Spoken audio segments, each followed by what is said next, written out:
that's not on the agenda. You could just say good of the city.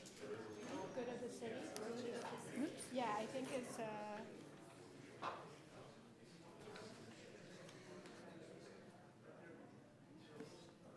number 8, good of the city. That's for anything that's not on the agenda. Well, it goes in, yeah, I'm aware. Yeah.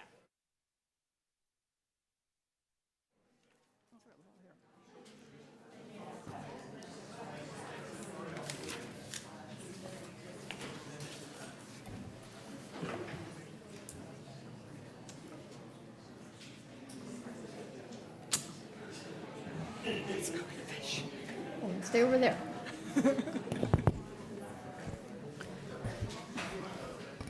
Good evening. I would like to call to order the Albany City Council meeting for June 19th, 2017. Councilmember Nason will lead us in the Pledge of Allegiance. And first, I'd like to mention, some people say under God and some people don't. So it's up to you, but I just happen not to, so you'll hear a little pause. I pledge allegiance to the flag of the United States of America and to the republic for which it stands, one nation, under God, indivisible, with liberty and justice for all. May we have a roll call, please? Councilmember Barnes? Here. Councilmember Moss? Present. Councilmember Nason? Here. Vice Mayor Pilch? Not here. Mayor McQuay? Here. Before we start our meeting, I do have something I'd like to share with you. Many residents recently received a letter and flyer from the law firm of Fried & Williams, which has caused unnecessary angst in our community. I'd like to clarify a few issues that were raised. There's nothing on tonight's agenda relating to any rental issues. The council is prohibited by California open meeting laws from discussing any items not on the agenda. You are welcome to state your views on any item not on the agenda during the good of the city portion of any meeting, but ensuing discussion or comments by members of the City Council are prohibited by the Brown Act. The City Council has expressed support for developing a rent review program to protect tenants against extraordinary rent increases. A primary focus of the rent review program would be to facilitate communication between tenants and landlords as appropriate to assist in resolving rent increase disputes. To this end, the City Council directed staff to send a request for proposals seeking a qualified and experienced organization to assist the City of Albany in providing 1, technical assistance to city officials in the ordinance to create a rent review program, 2, provision of tenant-landlord counseling services, and 3, administering a rent review program. This RFP closed on Friday, June 16th. As we move through the process of selecting an organization to work with us and we firm up the scope of any rent review program, all discussion will be held at legally noticed council meetings. At that point, there will be ample time for public comment, helping us shape the policies around rental issues. If you have not already registered for the city's e-notification service, please take the opportunity to do so. You can find the link on the city's new website, as shown on the screen, under the I Want To drop-down menu, and it takes you to the e-notification, and you can follow the prompts there. You can have agendas and information about a variety of city meetings and events emailed directly to you, so you never miss out on a topic in which you have an interest. Okay, number 4, report on action taken in closed session. We gave staff direction. Okay, consent calendar. Consent calendar items are considered to be routine by the City Council and will be enacted by one motion. By approval of the consent calendar, the staff recommendations will be adopted unless otherwise modified by the City Council. There will be no separate discussion on these items unless a council member or a member of the audience requests removal of the items from the consent calendar. I would like to call your attention to one item, however, which is item 5-12, a resolution updating City Council rules of procedure and order to move the good of the city to earlier on the agenda, and I want to thank the public for their comments on this matter. Any council member wish to pull an item? Yes, 515. Okay. Is there any member of the public that would like to pull an item? Okay, Rochelle? Okay, I asked that this be pulled because of a concern which is not addressed in the packet information, and it has to do with the number of unsheltered people living here in Albany. Our police and social services personnel have reported that we have something on the order of 10 or perhaps somewhat a little bit fewer than that.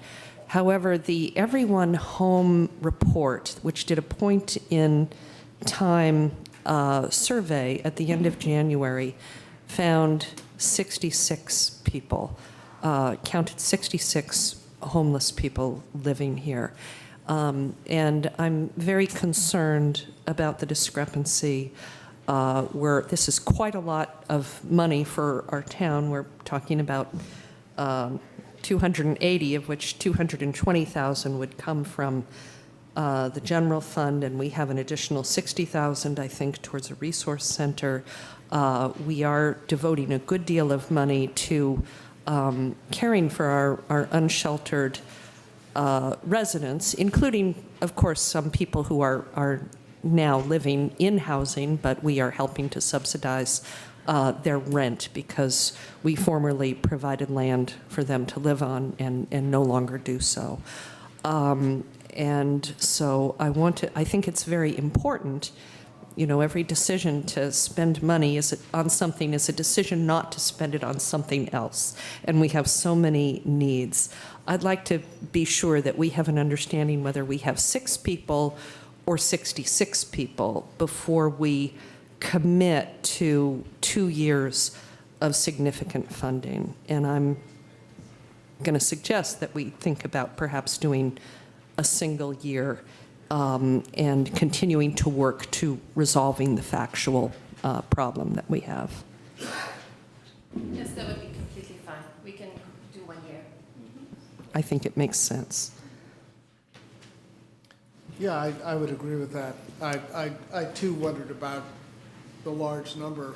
And my understanding is when they went out and did the survey, it was just a matter of looking at somebody and making a decision, they look homeless, and no follow-up questions, No. are you homeless or not? And, you know, my thought at the time when I'm walking the dog early in the morning, I might look like some homeless guy, so, you know, was I counted? Anyway, Right. I think that, you know, maybe try to come up with a closer number and would be a good thing. Yes. I have been in contact with the agency that conducted the survey, and they've provided me with more information on the point-in-time count and which track people were counted. And it seemed like most of the higher tract were along the San Pablo Avenue area, and also near the area that the Ohlone Greenway is. So Yeah, although they also said that they found no homeless people in the area, the vicinity of Target. And when I've been out walking, trying to figure out where people are, that's where I found people. Yes. So that's very puzzling, and there's a lot Yeah. that needs to be resolved. yes. So staff will continue researching, and the next step is to meet with the Everyone Home Executive Director to get more information and clarity. Good, thank you. Sure. Okay, is it the consensus of the council to go to a 1-year contract? Well, I think there's 2 issues here. So why don't I just make a motion, since I think I move that we accept 515 with two exceptions, that the contract be reduced to 1 year, and that staff will make an issue to reconcile the differences in homeless counts. Yeah, I would second that. Okay, can you poll the council, please? Councilmember Barnes? Yes. Councilmember Moss? Yes. Councilmember Mason? Yes. Mayor McQuaid? Yes, and the motion carries. I'll move the rest of the consent calendar. Is there a second? I'll second. Councilmember Barnes? Councilmember Moss? Yes. Councilmember Mason? Yes. Mayor McQuaid? Yes, and the motion carries. Okay, that takes us to item 6, council member reports on state, regional, local meetings attended, announcements of future meetings, and the city manager report. So I will start with an update on the claim filed by the Albany Lions Club regarding the Albany Hill Cross. The Albany City Council understands the frustration expressed by members of the Albany community about a lack of public information regarding the Albany Hill Cross. Last November, the Albany Lions Club filed a claim against the city and several individual city officials, asserting their constitutional property rights had been violated. The property rights claims are based on a recorded easement, which allegedly gives the Lions Club the right to maintain the cross in its current location. Under the Brown Act, the public cannot be excluded from city council meetings except in limited circumstances. One of these exceptions allows closed sessions to discuss pending litigation, which is defined to include claims filed against the city, because a detailed public discussion could prejudice the city's legal position and complicate settlement efforts.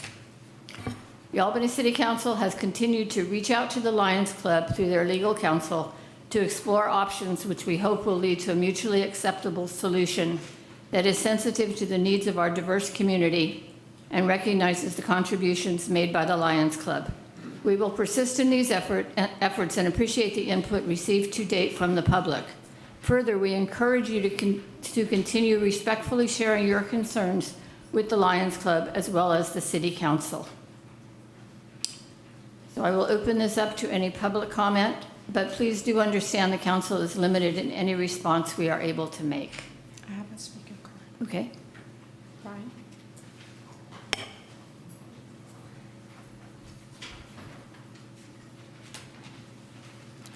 Hi, my name is Brian Martin. I'm a 13-year resident of Albany, and I wanted to thank you for that update with what little you could tell us. I started out with the East Bay Atheists almost 2 years ago, helping to raise safety concerns about the cross. Finally, the electrical wire was removed from using a eucalyptus tree as a power pole, and I think we're all thankful for that. And we're all hoping to see some more progress there.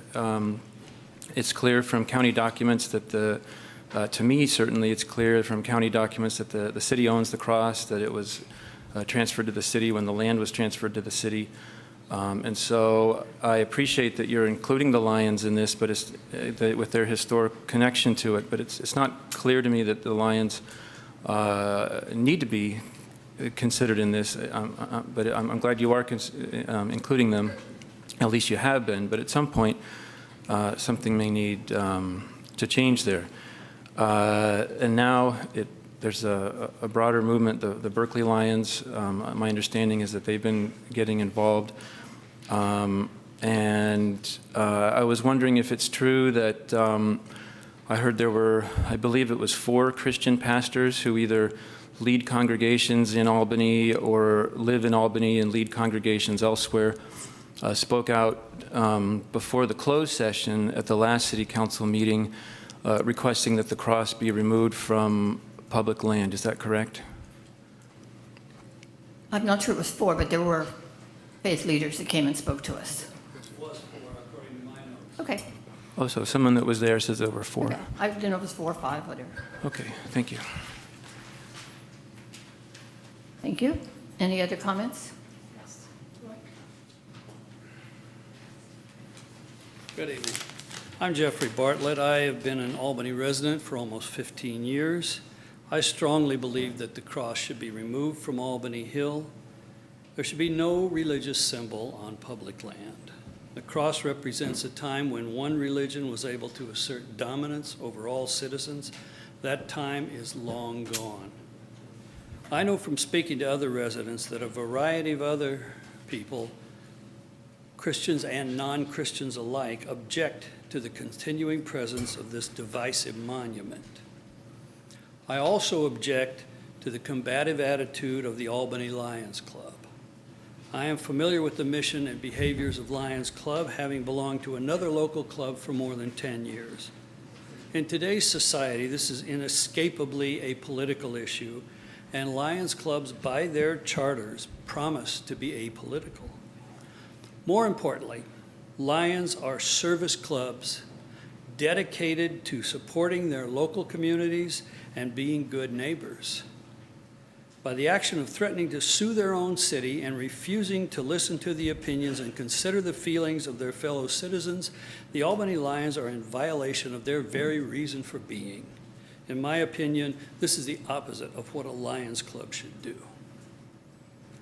Not many Lions Clubs behave in this manner. My own club, the Berkeley Lions, has presented to the Albany Lions a letter approved by our board of directors. It states clearly that we disagree with their adversarial position and urges them to negotiate a solution acceptable to all residents. There are numerous instances of crosses being removed from public land in California. The Santa Clara Lions Club, faced with a very similar situation, recently supported its city in finding a compromise that moved a cross from a city park to the campus of Santa Clara University, which is a private school. I urge our city council to stand firm until it reaches a solution that removes the cross from Albany Hill. Thank you. Thank you.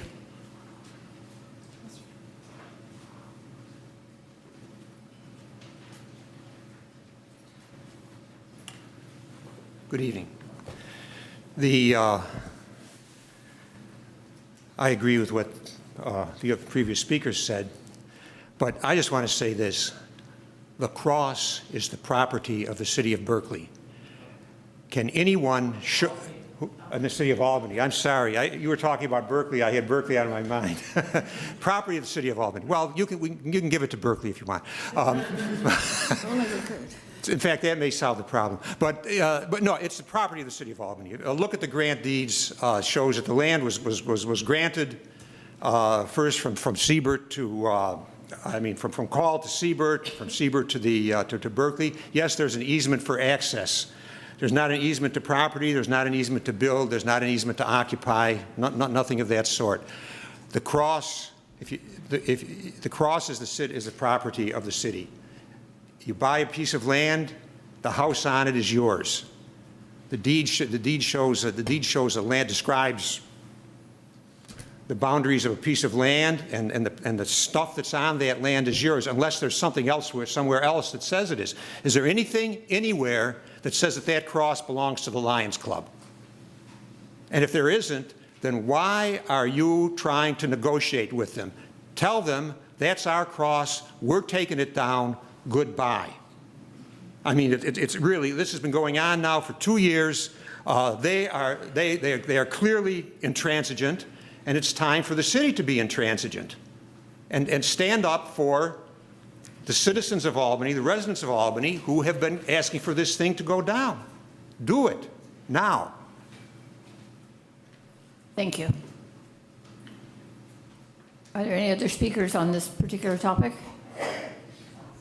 Okay, council member reports. Rochelle, you want to go first? Oh, yes. Just briefly, there have been continuing meetings of both the Regional Task Force and its subcommittees on the pending closure of the Alta Bates Hospital and what we can do to defer or prevent that from occurring, or find substitute ways to assure that we have adequate emergency and other care. The pending bill that we've supported, Nancy Skinner's Senate Bill 687, is making its way through the legislature. It has been, and that was a bill to assure that the Attorney General has an appropriate opportunity to weigh in on any closures of emergency rooms and hospitals, and it has been amended to hopefully assure that we can review that the Attorney General will have the opportunity to review the closures of the units that have already closed over there. So people who are interested in being involved in the issue are encouraged to let Mayor McQuaid or myself know. Thank you. I also attended a League of California Cities Policy Committee on community services, and the full report is attached to the agenda, but I did want to mention one item that has particular interest to Albany, and that is SB 5. And the committee decided that we would support SB 5 if it was amended to include a minimum of $200,000 as a base for each city and working toward $425 million in overall funding. And this is part of a 2018 state park ballot measure, which will probably be on the ballot next year. So we'll probably be coming back with letters of support for that. I also attended the mayor's conference with the city manager, the community forum on building community, the Albany High School Latino graduation celebration, and the senior awards ceremony. Several of us were at the Chamber of Commerce mixer, the art opening at the community center. And if you haven't been by to see the photography exhibit at the community center right now, as always, it's a spectacular exhibit. The 2x2x2 at the school district. I think it's worth noting that Fire Chief Calkins was also at the Alta Bates Regional Task Force meeting with Rochelle and myself. And right before this meeting, Rochelle and I attended a meeting of a newly convened North County elected officials Committee on Homeless Services, which was convened by Berkeley Mayor Arreguin. And we discussed ways we can all work together, as well as working with the county to provide more services for those who are unsheltered. Are there any other reports from council members? Well, I also attended 3 meetings, although I failed to write them up, but I'll try to submit them for our next meeting. The Plans and Projects Committee of the Alameda County Transportation Commission and the Transit Committee of the Alameda County Transportation Commission.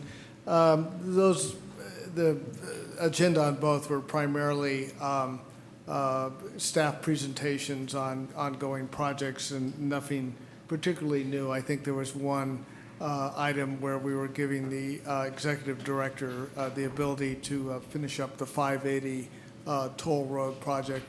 I also attended the recycling board of the county waste management board, and again, that was a staff presentation on the current state of recycling products. So I'll try to write up something a little more specific for our next meeting. Thank you. City manager report. Yes, just wanted to make a few announcements for some meetings and special meetings we have coming up. It's hard to believe we're already, the next big event in Albany will be our July 4th celebration at Memorial Park. So hopefully everyone can stop by and enjoy that for a few hours on July 4th. Also, our calendar of meetings has changed for July due to the July 4th being on a Tuesday. Our meetings in July will be July 17th and July 31st. So our meetings will be the 3rd and the 5th Monday in July. We will not be meeting the first Monday in July, which is our typical schedule.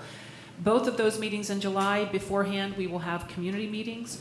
On the July 17th meeting, we will have a review of our economic development strategic plan, which should be interesting. That'll start at 6 p.m. And then on July 30th, tentatively, we have a review session with council to talk about Albany's A1 funding for affordable housing, and we'll be updating with some information that we've learned about our A1 funding. We do not have a start time for that workshop, but please pay attention to e-notification and what we have online, and we'll have a schedule for that in the new, coming very soon. Also, just wanted to draw your attention to the new website. It's, I think, much more user-friendly, easier to find things, And right now, we hope to have a staff member in to give us a little presentation on a tour, and we'll have that on an agenda so that people can take a look at what's on the website and how it's improved. And with that, that's it. Okay, I do have one more announcement, and I just want to talk a little bit about the website, just to say thank you so much to Shelley Putzer. I know she's on vacation and not watching this, but she really put a lot of effort into this new website, and we're all very grateful.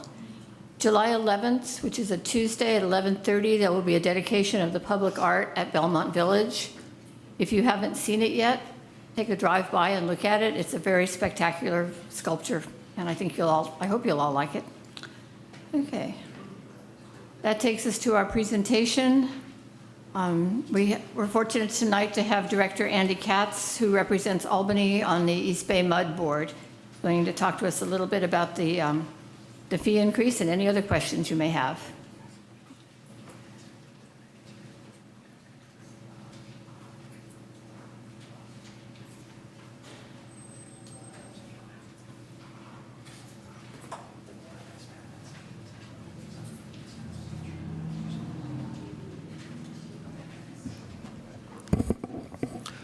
Hello, good evening, Mayor McQuaid and members of the City Council. I'm Andy Katz. I'm your representative on the East Bay Mud Board of Directors. We were just conferring about the PowerPoint presentation apparently didn't make it over, so unfortunately I will just have to present directly to you. Words are just as good as images on the screen, I hope. So I'll be happy to share with you the document so that you can see some of the images that we're talking about. And the main message here is that our water supply is secured and that our infrastructure is still ever pressing, and we need to take some important actions to reinvest in our infrastructure. So very much appreciate the opportunity to provide an update on our ongoing commitment to provide high quality water and protecting our public health in San Francisco Bay with our wastewater treatment services. So our water system covers and serves 1.5 million people in the East Bay, most of Contra Costa and Alameda counties. And we also manage a wastewater system, and we have 2,000 employees who work hard to manage that system 24 hours a day, 7 days a week. And so for water, we serve a 325 square mile area that covers parts of Alameda and Contra Costa counties, and our wastewater treatment area covers El Cerrito and Kensington south through Oakland and Alameda.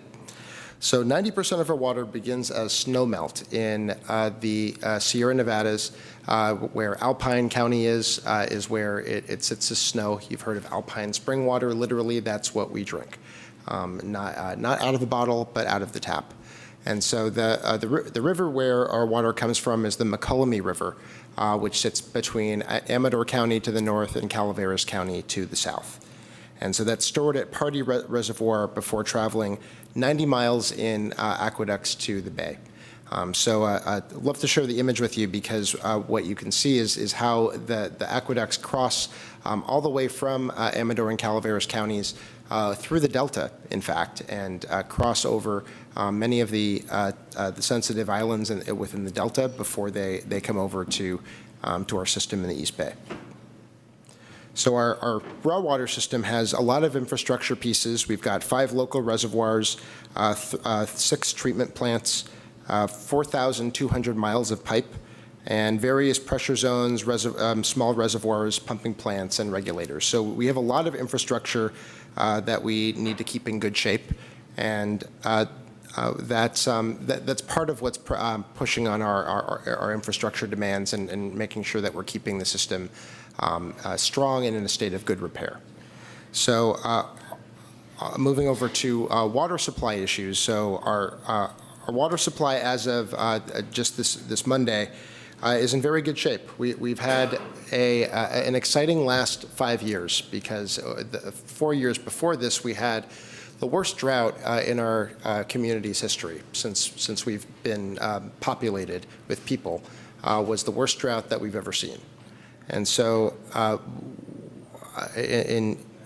nature gives us plenty of irony here, because we saw nearly the wettest year on record immediately after that. And so fortunately, our water supply is secure, where we received 82 inches of precipitation in the McCollum watershed, which is 170% of average.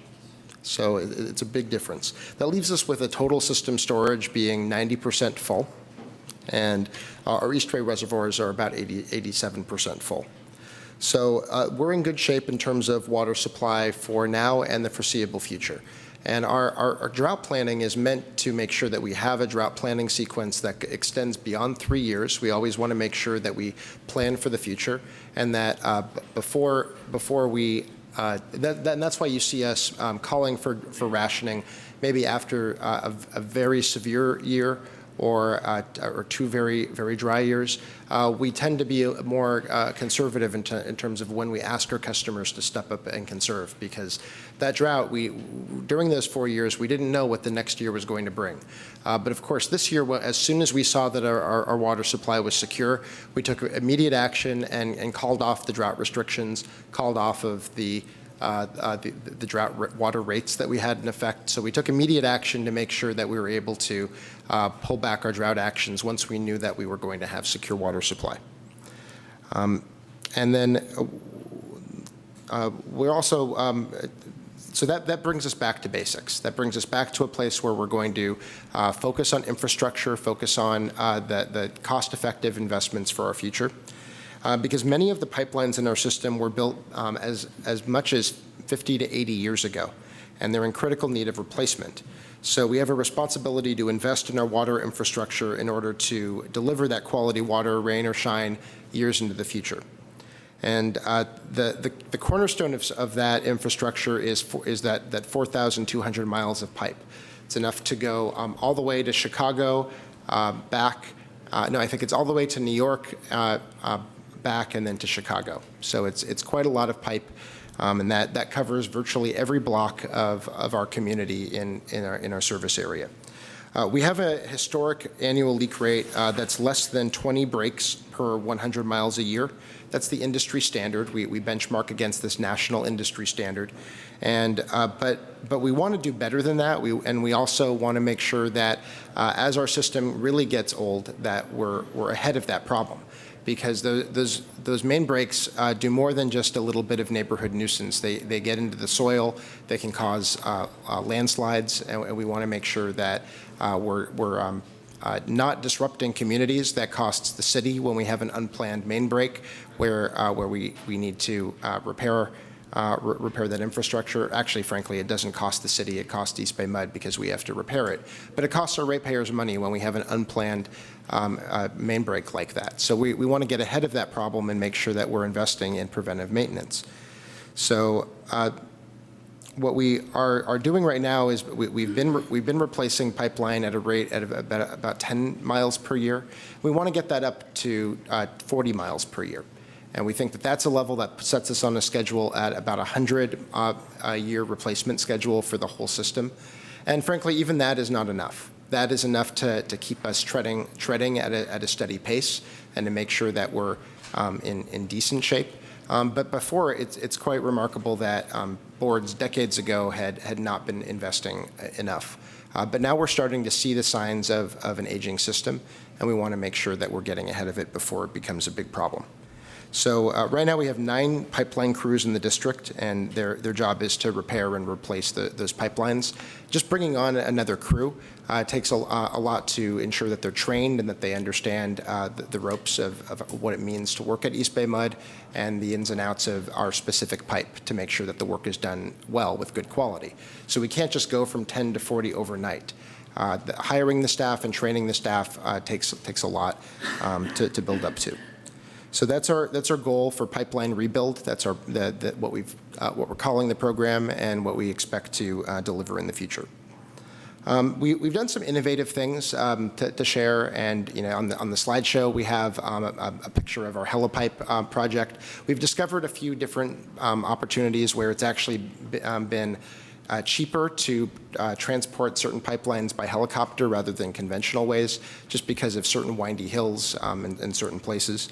So we've experimented with that when it's been cost effective for us. We have a really exciting new acquisition by using a mitigation conservation bank in Pinole Valley to restore habitat in Pinole Valley, but also generate credits that have financial value. And we've used that to acquire 5 acres in Carr Ranch, which is a 5-acre parcel in Moraga that drains into our watershed. So we've been able to use our land wisely by being able to leverage that into a mitigation bank that has financial value, so that we can, without using ratepayer cash, to be able to make a significant land acquisition that improves our water quality and protects open space over the hill. So I'm very excited about that. We also have a lot of activity around energy efficiency and making sure that our facilities are operating with the highest standards of efficient technology. And we have a very innovative biogas facility where we are taking both our biogas that comes out of the wastewater treatment plant, as well as the biogas byproduct that comes out of food waste. So we're taking food waste that comes from San Francisco, some communities in central Contra Costa County, and we're excited to make that opportunity available to cities that are, as their waste management contracts come around, to see if there's an opportunity to have food scraps brought to our wastewater treatment plant. So there's no need for the methane that comes out of food waste to go to waste, because that methane is up to 80 times more potent than carbon dioxide as a greenhouse gas, and we can generate money from selling that renewable energy back to the grid. So right now we are fully powering our wastewater treatment plant with the energy from our biogas, which is pretty amazing. We're the only facility in the country to do that, and we're the first wastewater treatment plant to start also processing food waste too. So those are really exciting firsts for us. And we're also leveraging our planning around financing with our rate stabilization fund. So we have provided notice for some significant rate increases, but they would have been much worse had we not banked a $95 million rate stabilization fund. So we had created that reserve prior to the drought to make sure that when a drought hit, that we would draw down that reserve and use it in the coming years past the drought to make sure that we could keep rates as stable as possible given our infrastructure needs. And our rate structure is unique because, unlike discretionary budgets, much like what cities have, we have a volume charge and revenues that make up about 2/3 of our budget. So 2/3 of our budget comes from variable sources, and it's a good thing because we want customers to have an incentive to conserve. Rather than having a flat charge where you might not have any incentive to cut back on water usage, it's important that if you're going to use more, that you pay proportionate to what you're demanding on the system. So that's a good direction in terms of our policy, but it also means that we need to plan through those reserves and have some variability built into our budget. So 68% of our revenue comes from the volume charge, and only 32% comes from the fixed charge. And frankly, I would like to have a larger portion of our budget be variable. I think that represents what our community would be more interested in, so that we have maximum conservation incentives. We have a diverse board that comes from all over the East Bay, and they would say, some of those board members would say exactly the opposite. And would want more of a flat charge. So this is where we've settled right now, and I do bring this discussion up at the board in various budget cycles to see where we're at and if we have a board majority for moving towards more variable charges. So this is where we're at right now. But at the same time, our operating expenses are 94% fixed. So we have the same 4,200 miles of pipeline to keep in good shape, the same infrastructure that needs to be repaired. And so it's not fiscally wise for us to defer those investments. We would see breakage that would end up being more costly to repair than if we were to defer it. So that creates this paradox for water agencies where we're urging customers to conserve, but the more conservation that we have and the more our customers step up, the less water we have to recover what's still 94% of the same amount of fixed revenue. So what's remarkable is that when I first joined the board about 11 years ago, we were producing about 200 million gallons per day of water. And now it's less than 130 million gallons per day. So that's great for water supply. We're very resilient in terms of being ready for drought and being able to have secure water supply for the future. But it does mean that we have pressure on our budget. In terms of what our budget is spent on, we have 85% of our budget is on the water side, and 15% of our budget is on the wastewater side. It's approximately $1 billion annual budget. And we have a capital budget that's 41% of our budget, operations is 35%, and 24% is debt service. In the long term, we would actually like to reduce debt service to as low as we can, perhaps even zero, and total pay as you go. But we found that in today's low interest rates and with the drought pressures putting pressure on our budget and rates, that now is not the right time to transition in that direction. Now is still a good time. We have a AAA credit rating. We borrow at far less than 2.5%. So we borrow at a very low rate that's very affordable for our ratepayers. So it's not the right time to make that shift right now. So our amazing conservation success has also had this effect on our water supply. So rate increases are being considered to support that increased investment in critical infrastructure so that it's maintained for current and future Bay Area residents. So for our next budget, we are proposing a 9.25% increase on the rates for fiscal year 2018 and 9% for fiscal year 2019. And those are needed to protect infrastructure investment. So that means approximately for the average household, which I think Albany customers tend to use probably around 2/3 or less than the average household in our service area. But for the average household, that's about $4 per month for water and less than $1 for wastewater for each of those years. So if adopted, those rates would become effective on July 12th, 2017 and July 1st, 2018.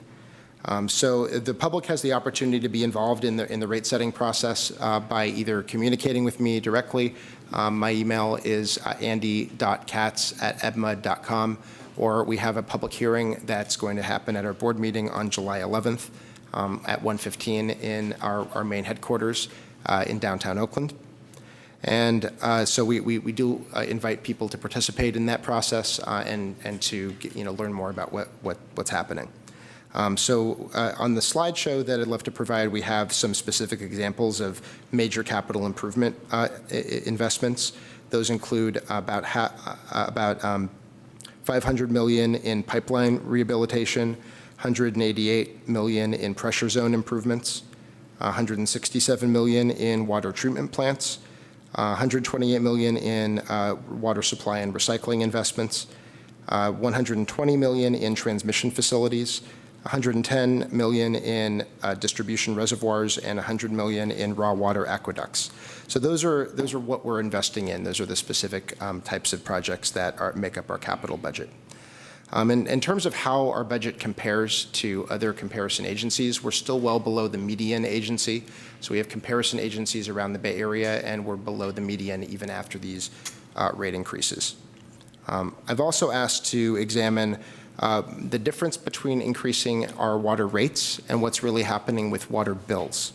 So, and the difference is pretty, it does show that as customers have been reducing their usage, and that's part of why we're increasing our rates, customers' bills have only been going up less than 4% over the last 10 years. So despite the higher numbers on the rates, the actual impact on bills is an average of only 4% per year.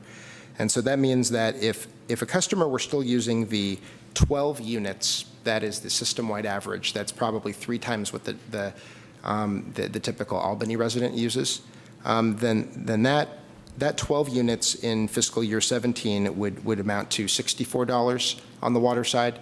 But if they were using the average water usage at the new rates, which is about 8 units, then that average customer would be using or would be billed $47.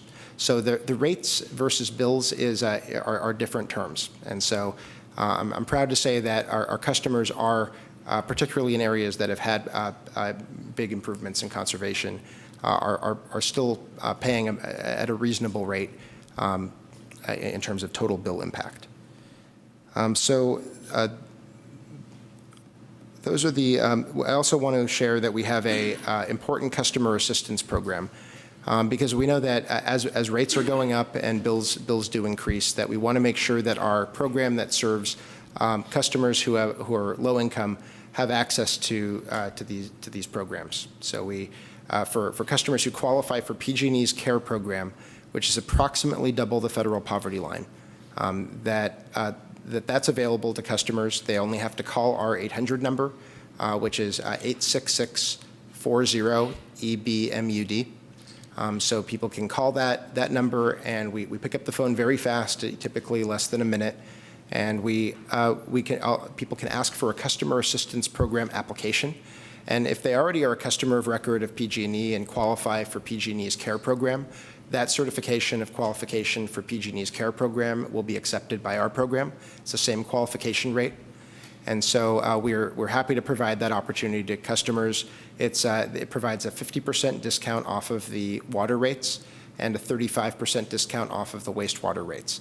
So in these tough economic times, it's important that anybody who does qualify for this program learn about it and get involved. And so I would humbly ask that if you're in the community and you hear about people struggling with their bills and necessities, that you make them aware of our customer assistance program so that people can find out about it and get enrolled. Those are the main points that we have, and I'd be glad to take any questions you have. Thank you. Are there any questions from council? Michael? Just a couple of quick technical questions. Does East Bay Mud pump any groundwater? We are currently piloting a groundwater storage project in San Leandro called the Bayside Project. So that will be a small component of our water supply serving the southern Alameda portion of our district in coming years. But currently we're not serving ourselves with groundwater. In the long term, we are likely to have a groundwater supply option for storing groundwater. We're not sure if we will convey that groundwater back to us or if it'll be more of a water transfer. But we have had a big breakthrough with the northern San Joaquin County water agencies where for decades they were saying no water will be exported after being injected into the groundwater basin, which was really to the detriment of both of our communities because their groundwater, their land has subsided by over 50, 60 feet over many decades. So that was not good for their infrastructure or for their farmland. But so now we've had a major breakthrough with a memorandum of understanding to have a future where we will be able to store groundwater in very wet years like the one that we just had, and then be able to recover that storage in the future. Okay.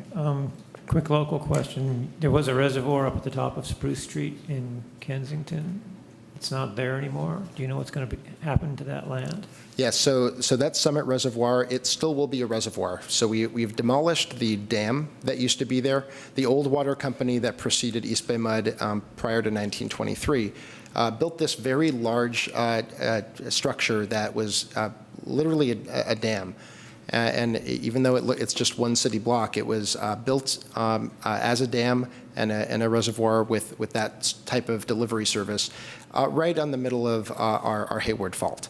That's not a good place. In fact, the disaster maps that our agencies rely on showed that in a seismic event that much of Albany would have been dramatically flooded in a seismic event that would have breached the dam. So meanwhile, we had some water compliance issues that the Contra Costa District Attorney had worked with us on. And so we've demolished it, and we are reconstructing steel tank reservoirs that are smaller.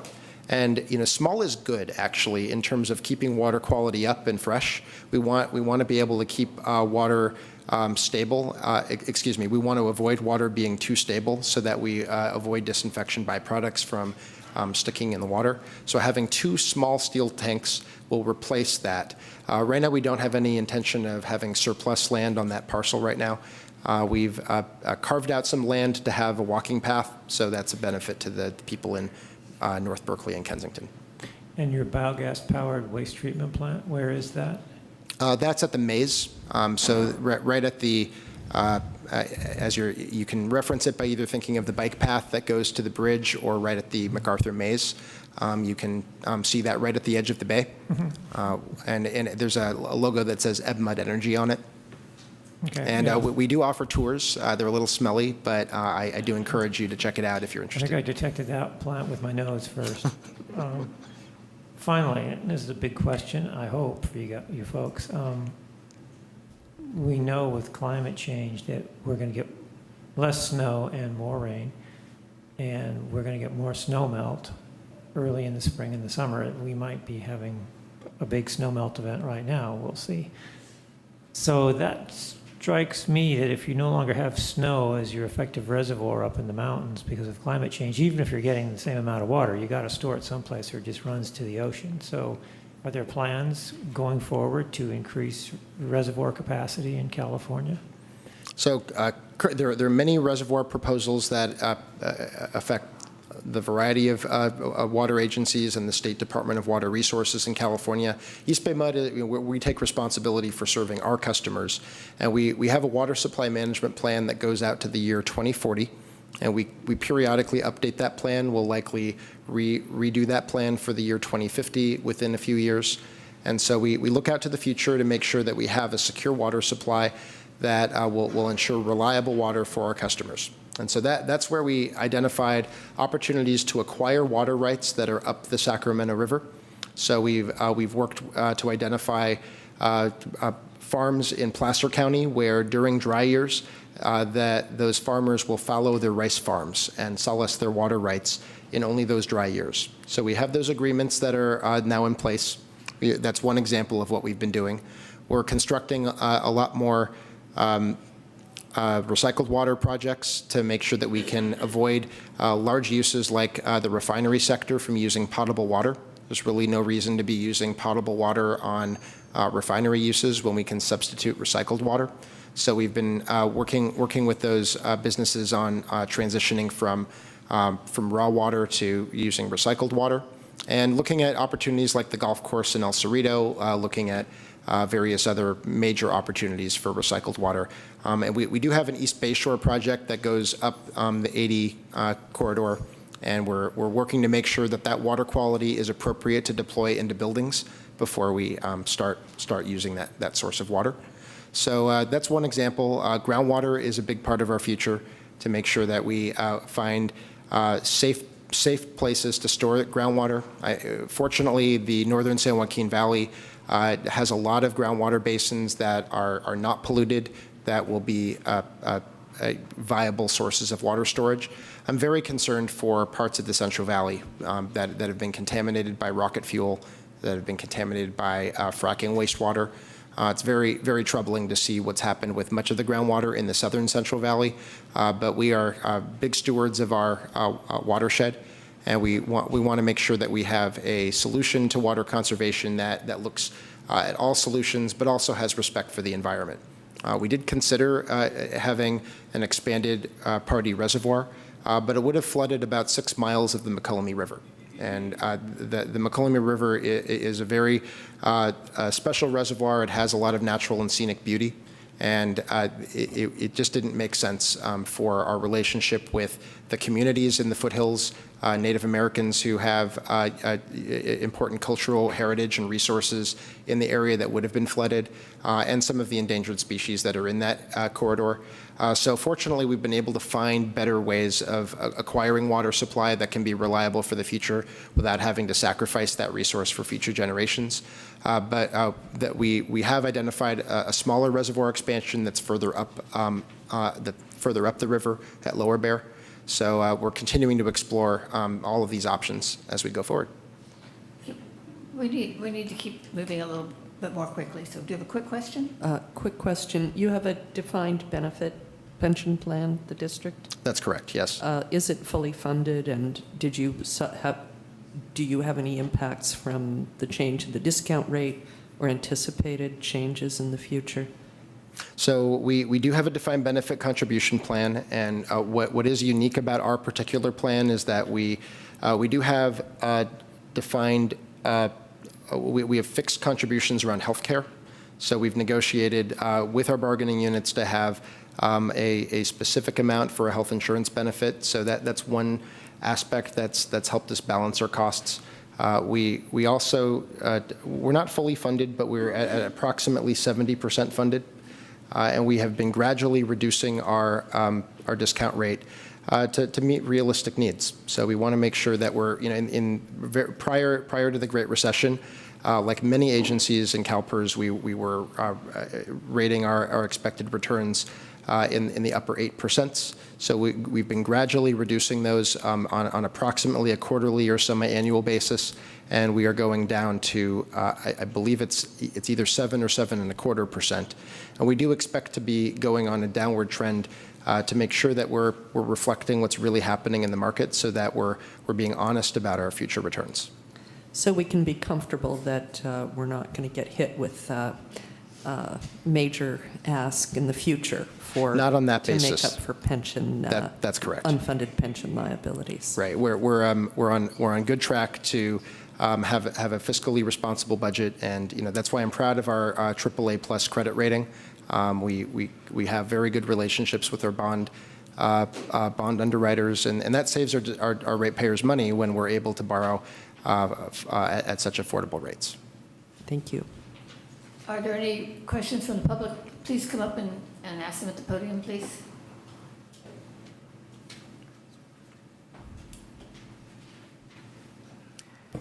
Yeah, this is actually a quite trivial question. You talked about the Cimate Reservoir as the intersection of Grizzly and Spruce. And by the reservoir, there is a small, nice resting area with a fountain with a few chairs. Are you aware of that resting area? That area used to be a nice and shady area, but the trees in that area have recently been cut down. And so that area is no longer comfortable. And I'd like to know, was that the work of EBMUD, or if yes, then did you guys get any feedback from the community? Okay. Thank you. And would be great to talk to you right after I get off the mic here, so that we can identify where that location is, and I can make sure that our maintenance staff are investigating it and addressing any overgrown trees or nuisances that are there. So we're committed to maintaining all of our properties that are in a way that's consistent with community needs. Are there any other public comments on this subject? Seeing none, we'll bring it back. Andy, thank you so much for coming tonight. You've certainly educated us all in East Bay mud. Sure. Thank you for the opportunity to present to you. Feel free to be in touch anytime. Thank you. Okay, that brings us to good of the city. This is a time for persons desiring to address the City Council on any item that is not on the agenda. Please note, city policy limits each speaker to 3 minutes. The Brown Act limits council's ability to take in or discuss items that are not on the agenda. Therefore, such items are normally referred to staff for comment or to a future agenda. Could I see hands of those who are wishing to speak at good of the city this evening? Only 2? Okay. I only have one speaker, Carson. Okay, that's fine. So come on up to the mic and. Hi there, good evening. My name is Judy Forrest, and I've been an Albany resident for 11 years. Thank you for giving me this opportunity to talk to you. So first of all, I want to say that I respect and applaud the City Council's concern with the trials of renters, and I applaud that they are looking into some of the causes for that and looking into rent and vacancy control. However, I think that I would also respectfully request that the city look into other causes of high rents and rent issues, namely the simple shortage of housing. So I called a number of state legislators about this a couple of months ago when they were considering repealing Costa-Hawkins, and I expressed to them that simply not having enough housing is the primary cause for high rates. And I expressed to them that at our city here of Albany, we have a large untapped potential for creating more housing, and that this could very well serve retiring baby boomers who may need to kind of be roomies again like they were in the 60s, but maybe now in a little bit of a different way. And I expressed to them how much opportunity there is in Albany to build in-law units, to have infill, and maybe to also try to attract renters here who are maybe more senior and can help build our tax base. They all recommended that I speak directly with you because they said that these are municipal decisions about zoning. So I am a property owner up Jackson Street, and I would respectfully request that just as you're paying attention to the rental rates with your investigation, you also very seriously consider what could be done to streamline the process for building rental in-law units in the city of Albany, and think about how we can better support our schools and our fire department and our fabulous police department with maybe some other means, and keep our housing stock up. Thank you very much. Thank you.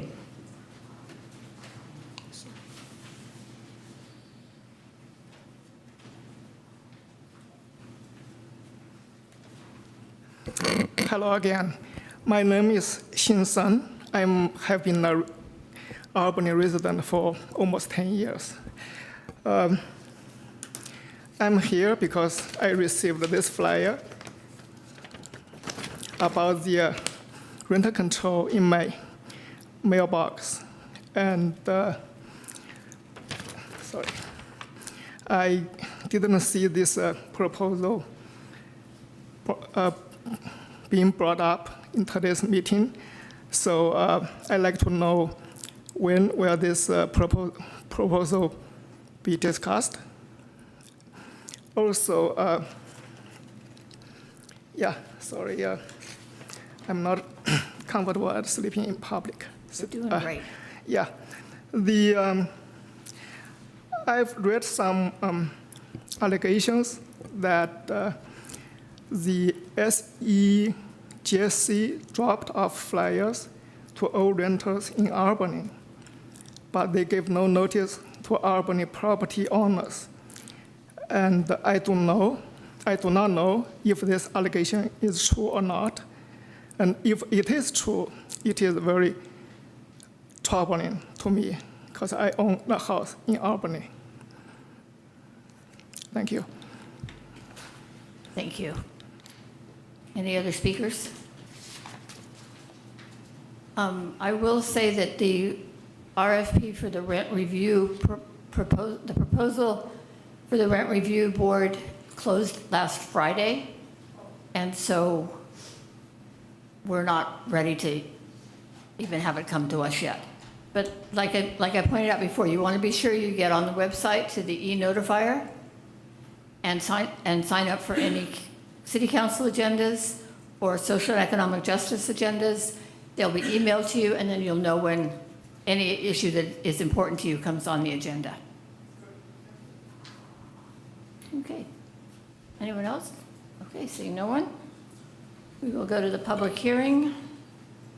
Public hearing on levy of assessments with assessment district number 1988-1 and 1996-1 for fiscal year 2017-18 pursuant to the Landscaping and Lighting Act of 1972. May we have a staff report, please? Good evening, Madam Mayor, members of the City Council.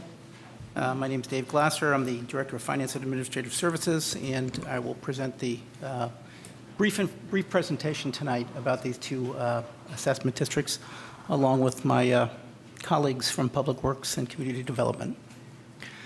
So just a brief background. The assessment districts, they were formed pursuant to California codes, and the Act requires that each year that for the assessments to be levied, that the council adopt a resolution directing the assessment engineer to file the report, also approving the report and directing the city clerk to provide the notice of intention for the council to levy and collect the assessments for the next fiscal year, conduct a public hearing, adopt the resolution confirming the diagram and assessments for the next fiscal year, and file the diagram and assessment with the county auditor prior to August 10th, which is generally their deadline for making sure that it gets on the next year's tax roll. Lighting and Landscaping District 1988-1 provides funding for street maintenance, park maintenance, things like Pierce Street Park construction and waterfront park maintenance. These assessments have remained the same since 1993-94, and we are not recommending any increase in those assessments for the coming fiscal year. For 1996, the 96-1 provides funding for, it's basically split three ways, 50% going to open space, 25% for playfields, and 25% for creek restoration. You know, generally the majority of these funds are used to pay the debt service on bonds that were issued back in 1999. The debt service will be fully repaid in 2019. These also have not been increased since the formation of the district in 1996. The only thing I will add for this district is, as the council is aware, the funding is set to expire in 2019. The recommendations contained in the engineer's report were the result of some community input at the council's direction. City staff conducted several community meetings to discuss the use of these funds, and with that, I'd be glad to answer some questions. What we're requesting tonight is that the council conduct a public hearing and then adopt the resolutions allowing us to levy these assessments for the coming fiscal year. Are there any questions from the council? Okay, seeing none, I will open the public hearing for any public comments. Come on up. Don't be sorry. I think that you had 3 items. I forget the percentages exactly, 25, 50, and... Right. None of those address trees along streets. Is there no provision for them, or are they under one of those categories? The bond measure that went before the residents in 96 when it was passed for this particular measure was just for those 3 things, and it wasn't the exact percentage of everything that was raised. The Lighting and Landscaping District for 88-1 does allow for street tree maintenance, but it's there's a lot of street tree maintenance that needs to be done, and it's not enough to cover what we need to do. Yeah, I see a lot of that. So that's not part of this. That's part of the 88-1 landscaping district. Okay, thank you. Are there any other public comments? Seeing none, I'll bring it back, close the public hearing, bring it back to council for final comments. May I get a motion, please, to adopt resolutions 2017-53 and 54? So moved. Second. Councilmember Barnes? Yes. Councilmember Moss? Yes. Councilmember Nason? Yes. Mayor McQuay? Yes, and the motion carries. Okay, that brings us to new business. Fiscal years 2017 and 18 and 2018-19, proposed operating budgets. May we have a staff report, please?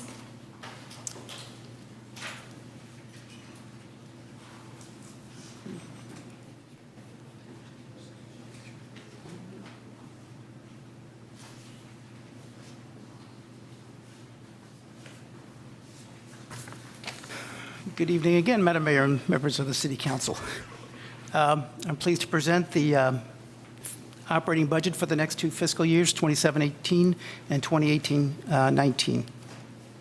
Just to provide a brief overview of the presentation, we'll be talking about the next 2 fiscal years. We're going to cover the total revenues and expenditure for all funds. What we won't cover tonight are the capital improvement budgets.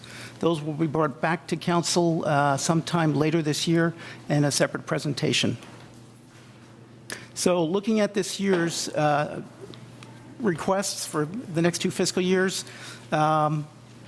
not much has changed. We're looking at essentially relatively what I would term a maintenance of effort budget for both fiscal years. We'll talk a little bit about some of the new things that are changing, but overall, the budgets reflect a surplus in revenues over expenditures. I will point out that some of those, please, I'm not done yet. Thank you very much. Moving right along. I'll talk faster. Minutes, David. That's it. That's all we have for this. Okay. So the revenue that we're looking at there for all funds includes some of those revenues that are dedicated either to capital projects or must be spent for a specific purpose. And we'll talk a little bit more about the city's general fund, which is more of the discretionary spending for the council. So the budget was developed by looking at our year-to-date expenditures and some of the historical trends for some of the major revenue sources coming in. We talked to our good friend Ron Thompson, the county assessor on property taxes, and Muni Services, who provides our sales tax consulting. In terms of the personnel costs, we've included the costs for the current labor agreements and benefit estimates. I will point out that you haven't seen the increases coming from CalPERS yet, and they're not reflected yet in the budget. As you remember, when we discussed this at the workshop, some of those increases will be felt gradually over a 7-year period as they phase in those lower discount rates. Generally, everything that you're seeing here aligns with the council's strategic plan and reflects some of this new initiatives that the council has given staff direction for. So what are some of those new directions or initiatives that we're looking at? We're funding the budget provides funding for a new community resource center as a pilot program. The voters of Albany approved a sugar-sweetened beverage tax last year. No revenues are reflected in the budget from the sugar-sweetened beverage tax. As council has directed, later on this fall, when the revenue picture becomes a little bit clearer, the council will provide staff direction on how to expend those funds. I will say that we have basically 1 month's worth of collection experience coming in so far. We've collected about $15,000, and we expect to increase that a little bit as we go along. But so the revenue picture is still a little cloudy, and hopefully by next fall we'll have a better picture for the council to make some decisions on. Again, also the voters of Albany, recognizing the infrastructure needs, approved a sidewalk tax last November, and those revenues of approximately $200,000 are reflected in this year's budget. Most of those expenditures, however, as you're aware, will take place in the capital improvement program in the sidewalk maintenance project. And then, as we've talked about many times, we've got a new financial system. So I think a lot of the questions that I got about this year's budget was, why doesn't it look like last year's budget? Some of the things have changed. We've also collapsed our city JPA into a single entity, and we've also implemented some new budget systems to report the budget. So eventually it'll be a great system and provide all kinds of information. Just bear with us a little bit longer. I'm talking to the staff as well.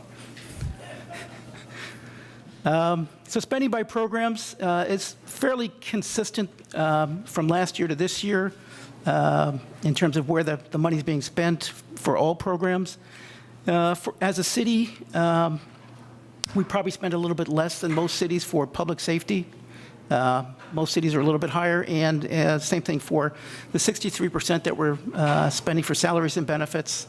A lot of cities, you'll see that number is a little bit higher going forward. And that may also reflect the fact that we're spending a lot of our money on infrastructure, equipment, and programs over the next few years.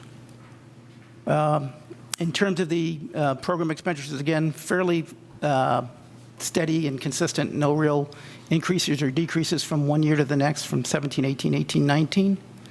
The general fund, which is what we would consider our checkbook or our discretionary funds, and that's primarily where we have most of our spending. As you can see, comparing it to the emergency medical services and all other funds, it's pretty much our largest expenditure out there, about $19, $20 million each year. And in terms of where the revenue is coming to fund these programs for the general fund, again, The flip side of having very expensive housing is that our assessed value for housing has gone up. So our property tax revenues have increased from year in and year out. And we're projecting about, based on the assessor's latest numbers, about a 5% increase from this year to next year in terms of our property tax revenues. And generally, at the out years, we'll project a 2 to 3% increase on the property taxes. Sales taxes, we're still projecting increases, but we know at some point it's going to drop. We don't know when, but we've had a very long, sustained level of increase in our sales taxes since 2009-10. But for the foreseeable future, we see that that's going to be continuing.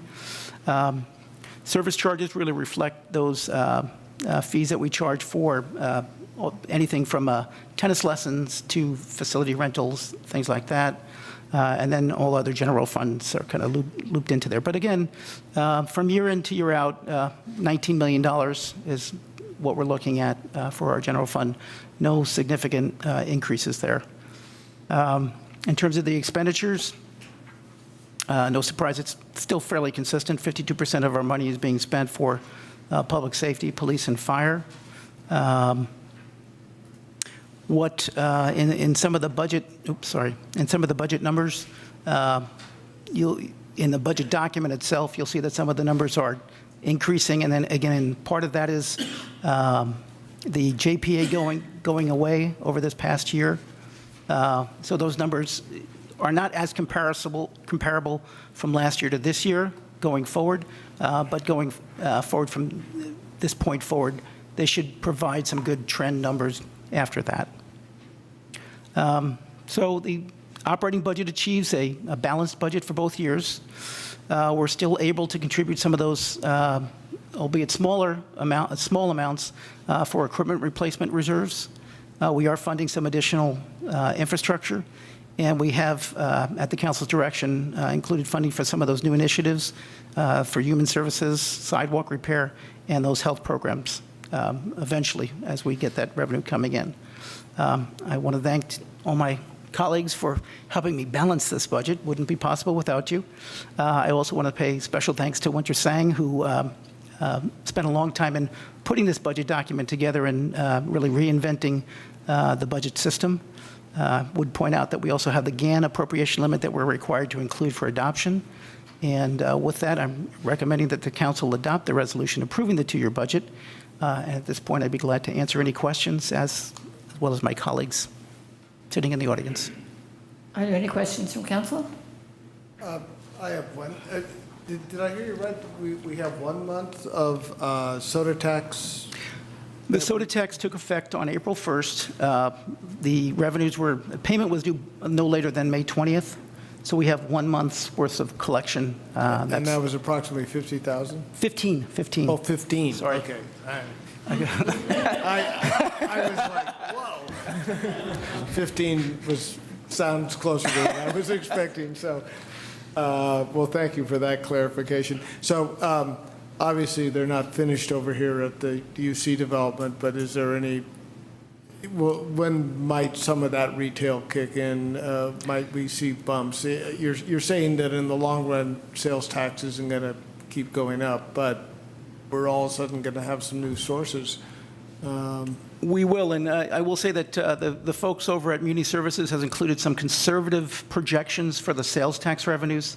The other piece that you'll see reflected from the benefit of that development is as construction is taking place and the permits are pulled, the assessor's office will increase the assessment as construction is taking place. So if you pull out a permit for $100 million, they're going to take a look and see where you're at with construction, and they will be increasing it. So we have benefited. So that's on the property assessment side, but the sales tax, it's hard to know what will come out of some of the Well, retail. what the Muni Services folks have done is they've looked at similar Pyologies, Habit, Grills, and Starbucks or Sprouts and made projections, but they've been fairly conservative. Once we've got a couple of months, again, just like the sugar sweetened beverage tax, where we have a few months worth of experience, we'll see that. I will also point out, though, that I was taking my daughter to try to find some electronic components to the Radio Shack the other day, and to my dismay, I discovered that it had closed, as have several Radio Shacks in the area that we subsequently went to. So there's some other kind of give backs in the sales tax department. Okay, thank you. But in terms of the when it's coming online fully, probably in July, the sales taxes, they should start generating sales tax from those retail establishments. Okay. Rochelle? Yeah, these are probably more questions for Penelope. I'd like to, there are a couple of things that I'd very much like to see kind of costed out for budgetary consideration. One of them would be a police blotter. And I've mentioned this before. I think that since we no longer have a newspaper that provides us with information about police activity, having something that at least reports to us what has occurred with any major police activity, I think would be much appreciated in the community. The El Cerrito Police Department does a police blotter that I think could be a model. I don't think it would be very expensive, and if unless the police department sees a reason not to do it, it's something that I'd love to see what impact that would have on the budget. The other is parks maintenance, which has also been something that has been a concern in the past. And particularly at the waterfront. There's just, and I'm part of the Albany Landfill Dog Owners Group and the environmental groups, and have come out for city, all the different groups that do cleanups down there, and people, volunteers come out and try to pick up trash. But at a minimum, I think that the cans should be serviced regularly, and they are not. They're just, particularly at the entrance, it's just a horrible situation. And I'd really like to see that addressed. We may need a second can if we pick up on Friday and don't pick up again until Monday, and there are just vast numbers of people there. We might need more cans. But I would sure like to see somewhat more attention. It may just be a rebalancing of activities versus maintenance, but I'd like to see a budgetary analysis of what we would need to do to improve our park maintenance. I'm thinking primarily about the waterfront, but I think that Memorial Park also gets to be a little bit shabby looking with, outdated signs and murals, and just generally a lot of trash there often, and I'd like to see it stepped up in some way. I will address a little bit of both of those. Chief McQuiston has been working on getting information online regarding police activity, and he has actually given his staff a deadline of July 1st to start putting those items online. So that actually is in the works, and when he comes back, he's in Oregon watching his daughter's college graduation this weekend, and is coming back this evening. So I will get an exact date and what they have in the works as an update from him when he returns. But I think that they've already incorporated that in their current activity with the staff they have, so I don't believe that would be any additional cost. Wonderful. Secondly, the park maintenance, we have been having trouble with the cans and trash bins that Waste Management picks up. We've sent them a number of pictures when they've been overflowing. Typically, the cans that we service, we service on a regular basis, but we are working with them on possibly even increasing the number of days they service the waterfront. And then in terms of the signs, we're taking a look at that with the Community Services Director on the signs and garbage pickup, and they have just recently increased their garbage pickup, especially over at Section B. But I will work with the Public Works Director to see what we can do to bring back some additional information for you. All good. So it sounds like these are things that can be dealt with within the planned budget. I believe so. Good. Thank you. Are there any other questions from council? I'll open it up to public comment. Seeing no one, we'll bring it back for final comments. And then can I get a motion to adopt Resolution 2017-14, or 44? Sure, I'll make that motion. I'll second it. Do we have roll call? Councilmember Barnes? Yes. Councilmember Moss? Yes. Councilmember Nason? Yes. Mayor McQuay? Yes, and the motion carries. 11.2, designation of voting delegates and alternates for the League of California Cities Annual Conference. May we have a staff report, please?